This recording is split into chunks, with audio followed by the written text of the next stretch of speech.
This is a special podcast presentation from 700WLW.com. This is Doc Thompson On Demand. The Doctor's on 700 WLW. My guest is Ted Schubot. He is the author of In Satan's Footsteps, and he is the son of a former PLO terrorist. I want to get his take on what's going on in Egypt. How are you, Ted? I'm all right. Thanks for having me. No, thanks for coming on. Can you lay out basically what's going on for most of us who don't follow world politics? What's going on in Egypt? Well, the socialists, or the far left in Egypt, started protesting against Mubarak because they feel that he is not dealing with Egypt well economically. But the people that have jumped in the bandwagon of these protests is the Muslim Brotherhood, which is what many of us here in America are worried about, because the Muslim Brotherhood, if you read about them, you find out that they are the umbrella movement for all Islamic terrorism in the world. Let's not forget Al-Qaeda and Hamas. Both are offshoots of the Muslim Brotherhood. Osama bin Laden and Ayman Zawahiri, the masterminds behind 9/11, were both once part of the Muslim Brotherhood until they founded their own organization, Al-Qaeda. So this protest really, if you look at it, it's really being used by the Muslim Brotherhood to gain power. And what they're really doing is they're using the leftists in Egypt to help them oust out Mubarak so that they will be voted in by democratic elections. And it's and democracy in these countries is very dangerous, because once you allow them, to vote for who they want as a leader, what you're going to get is Islamic government. You're going to get Sharia in Egypt. That's the danger behind it. Now, I'm not 100% sure that Mubarak will, be ousted out of his country. There is a possibility that he may regain control of his country. So we can't be, the sky is falling. But, we need to be careful, and we need to understand that there is a possibility of him being ousted. And if he does get ousted, if his government does get ousted, then it can become very dangerous. And, just recently it was reported that Jamal Nasser, a spokesman for the Brotherhood, has been doing talks with Mohammed el-Baradei. And they are talking about establishing an Islamic government in Egypt. So what you have here is, and I see it reported all over the place, they keep talking about these protests because they want democracy.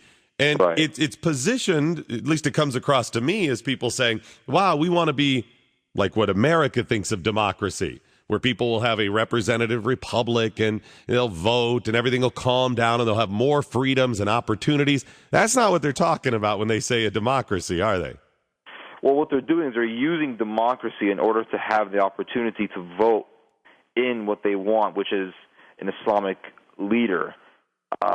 So we'll go from out of the frying pan into the fire. You got Hosni Mubarak, who was, better than some regimes, but the guy's still a dictator. I mean, right. The guy still rules based on what he wants and what he believes, although he's been very American-friendly and has done things that have been helpful to America, secured, parts of the world, helped, keep people from attacking Israel, all these different things. He's not great as far as we're concerned, but it could be a lot worse. Right, America should be doing what it does best, and that really is choosing the least of two evils. I mean, that's the way I see it. And they say, those people need democracy. They talk as if those protesters, they're like the next George Washington or something. It's just not true. Yeah, they're looking at like it's this like what we think of the American Revolution, where the strongest ideas about freedom will prevail, and you really don't think it's going to end up there if Mubarak gets ousted. If he gets ousted. George Bush encouraged democracy in Hamas in Gaza, and look, we have Hamas in Gaza. So I see it really the same way. You get rid of one dictator. Okay, let's say you get rid of Mubarak and you give the people democracy. Well, all you're going to get is an even worse dictator.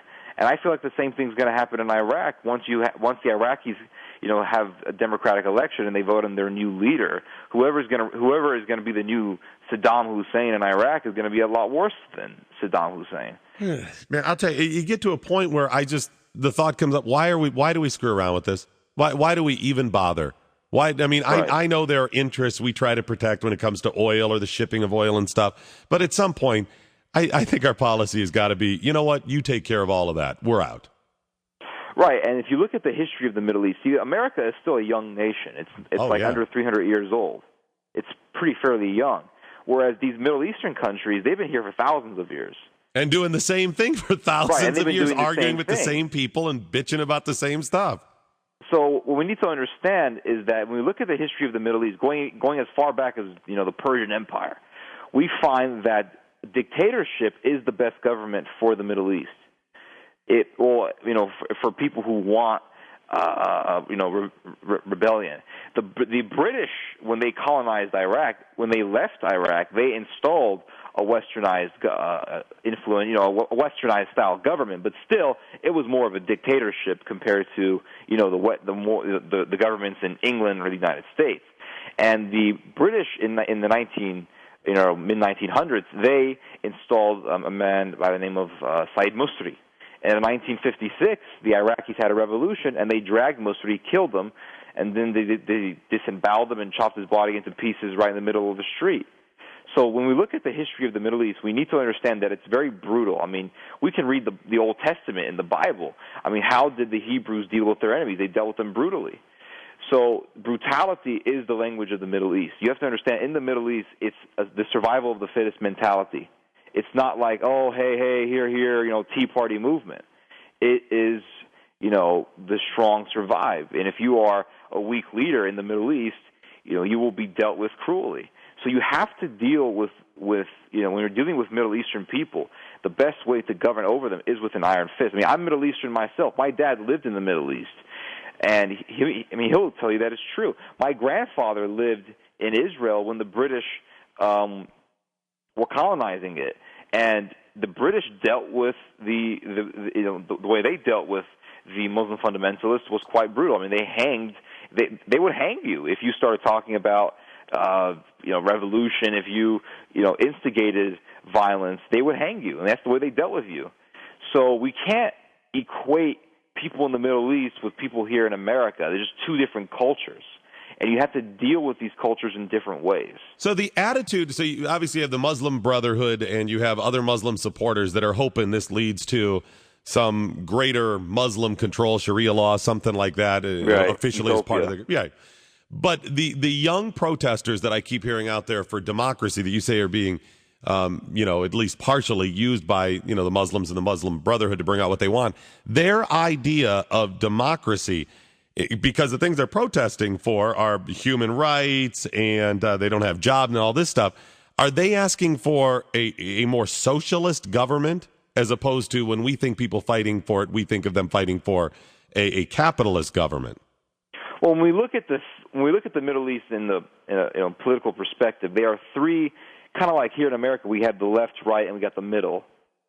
And it's kind of like that. In the Middle East, we also have the left, right, and the middle. We have the far left, which is the far left socialist, still Muslim, but they are very socialist to the point of like a Mussolini type government. Okay. Then we have the far right, which is considered to be Islamic, but they're totally different from the far right here in America. The far right in the Muslim world is Taliban, kill all the Christians, have a Holocaust toward the Coptic Church, very brutal.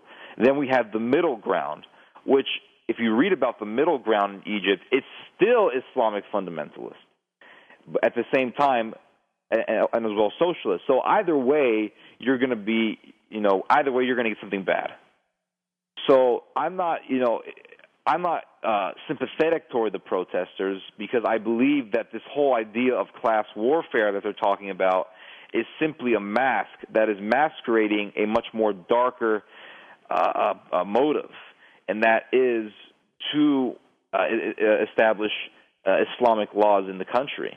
I mean, even when we look at, for example, in Iran, the Muslims worked with, who were the Islamic fundamentalists working with? They were working with the People's Mujahideen. And who were the People's Mujahideen? They're a socialist Islamic organization. And the Shah of Iran was more afraid of the socialists than he was the fundamentalists. But look who took control of the country. Right. It was the Ayatollahs. I mean, so the way I look at it right now is I think that Egypt is going through a somewhat like a French Revolution. Is it? When we look at the French. I'm sorry. Go ahead. Well, what I wanted to say is that if you look at the history of the French Revolution, how did the revolution begin? It started out with good intentions. The monarchy is evil. The monarchy is a dictatorship. They are mistreating the poor. And these things were probably true. But what happened once the revolutionaries took power? What happened when Robespierre took power? They massacred hundreds of thousands of innocent people. And most of the people that were massacred were peasants. So do you think in Egypt, did this come about at least partially because of Tunisia? I mean, if people start and say, hey, wow, we can do that too, let's go ahead and do it. Right. I mean, you got Jordan's King Abdullah, who it seems like a preemptive strike here, has ousted his prime minister, the cabinet, all kinds of people. I guess he's worried that it's going to come there next. Right. Revolutions like these inspire other revolutions. And as a matter of fact, the royal family in Arabia is terrified because they're afraid that the people in Arabia will begin to revolt against them. Because Islamic fundamentalists hate the Arab royal family because they live in luxury. And the pious Muslims believe that, as a Muslim, you can't be living like that. So the Muslim world in general hates the royal family in Arabia. So the royal family is terrified because they're like, wait a second, our own people might see this revolution going on in Africa, and they're going to be like, hey, we can do that here in Arabia. So the Arabs are actually working with Mubarak, saying, hey, we're with you all the way. We're going to support you. We are against these revolutionists.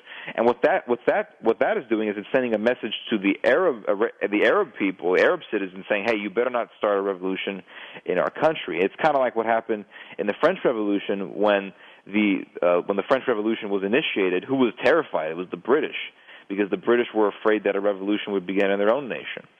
So, history repeats itself. I appreciate you joining me. It's Ted Schubert, author of In Satan's Footsteps. I appreciate your insight, sir. Thanks for having me. Thank you so much. I'll put a link, of course, on my blog, 700WLW.com, brought to you by the American Trading Company.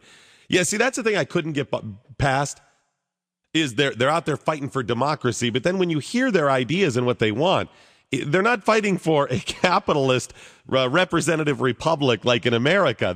That's not it. They're essentially protesting for other stuff that I wouldn't like either. So it's bad or worse in every scenario there. Why do we even screw around? I'm now at the point where I say, you know what? We protect American interests from afar and be done with it.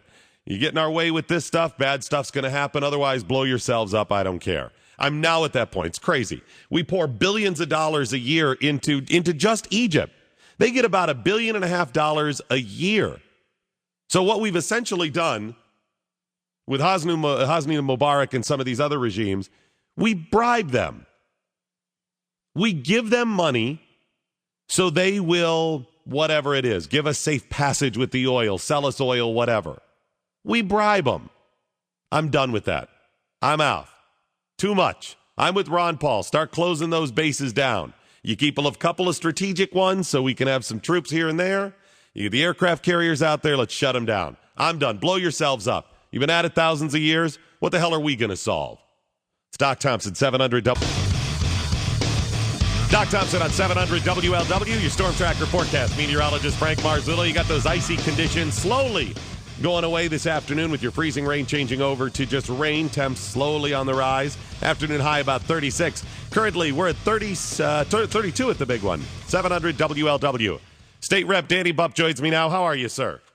Hey, Doc, doing well. I'm in Columbus. Our session today was moved from 11 to 1 this afternoon, but we'll be voting out an important jobs bill. But listening to you here, I understand your desire to pull back, terminate some of this funding that we've been just giving out to all these countries that misuse it.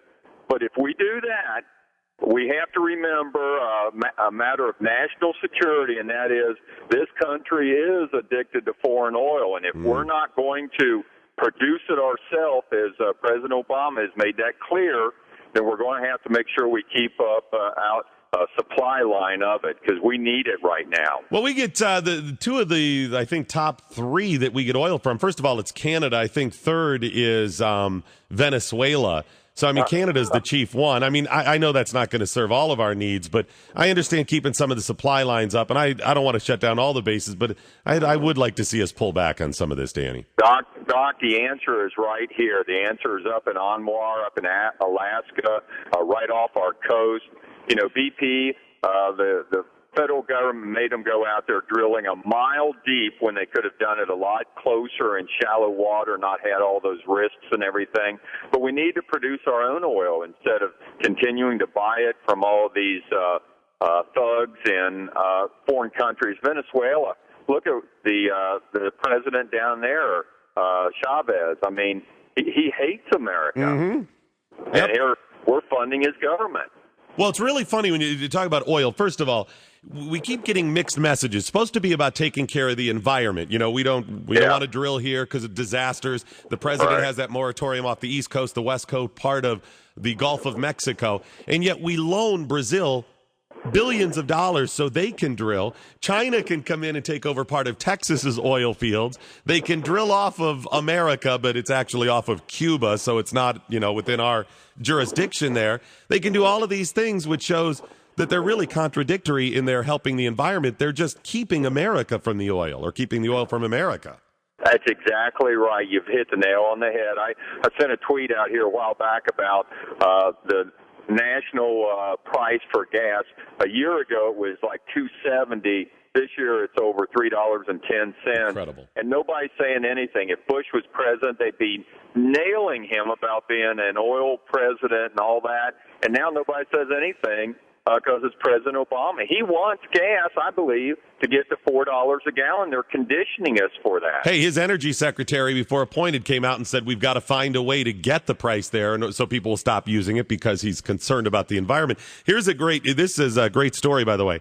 When they started doling out the money, and they came up with the plan to help all the people down in the Gulf because of the trouble last summer, and I remember talking about the story that the qualifications to get money from the government and part of that BP fund was basically you just showing up and saying, hey, I've been damaged by this.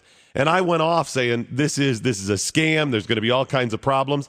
Already, they've spotted 7,000 scams with the compensation. 7,000. And that's absolutely correct because nobody's supervising it. It's just like Katrina, giving out money to everybody that got their hand out. Our mentality today is entitlement mentality, but we do need to curb all this money that's going overseas to all these different countries, and we need to at the same time keep in mind that we should be drilling our own oil, producing it right here, and not continuing to subsidize all these dictators that use that money then against us in many ways. Talking with State Rep Danny Bubb. Hey, can you hang on a second? I got a couple quick questions about what's going on in the legislature and things you guys are going to be working on. Can you hang on? Yes, sir. All right, hang on. Be just a minute. We'll come back and finish the conversation. I want to find out what they're working on. A couple questions. It's Doc Thompson, 700 W.